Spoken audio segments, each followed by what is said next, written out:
Cette année, 2025, est la première année pour laquelle nous accueillons le refuge des sports de montagne, qui est une création pour laquelle nous avons créé un comité avec l'Association nationale des élus de la montagne, les élus de stations de montagne, le syndicat des patinoires, fédération de ski et de montagne, mais également Sport et Territoire, le CNOSF, le CPSF, la Solidéo, le COJOP, afin de partager les enjeux spécifiques de la montagne et animer ensemble, promouvoir ensemble des solutions pour réduire l'impact du sport en territoire de montagne sur le réchauffement climatique, mais également développer de manière plus massive des solutions inclusives. L'idée d'une révolution, telle que nous l'entendons et telle que nous travaillons, c'est d'envisager d'électrifier la flotte de bus qui permettrait par exemple de relier les vallées aux stations et de pouvoir aussi permettre des solutions de navettes électriques pour se déplacer en station. Le sujet des trains de nuit pour accéder à la montagne,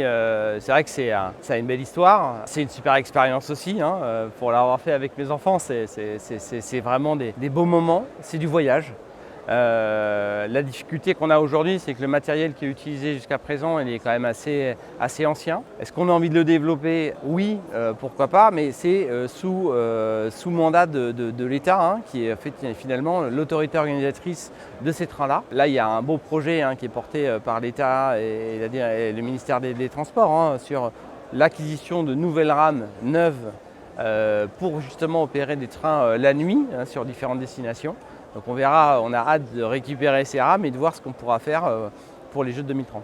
Nous, la démarche qu'on a au comité d'organisation, on est tout récent, c'est aussi de parler à tout le monde et d'expliquer ce que l'on va faire. C'est ce pourquoi l'ensemble des collaborateurs du COJOP sont mobilisés au quotidien.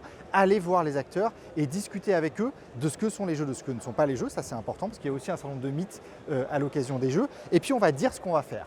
Et on a commencé ce travail de concertation, de consultation. Et puis ensuite de ça, on va pouvoir aller voir la population parce qu'on aura un concept un peu clé, un peu confirmé qui nous permettra de dire voilà ce qu'on va faire précisément et voici quels vont être les impacts de ces Jeux avec une œuvre de transparence par rapport à ces impacts des Jeux. Pour nous, c'est le lieu idéal pour délivrer une photo d'une partie du travail qu'on a entamé il y a quelques mois sur tous les sujets de la transition.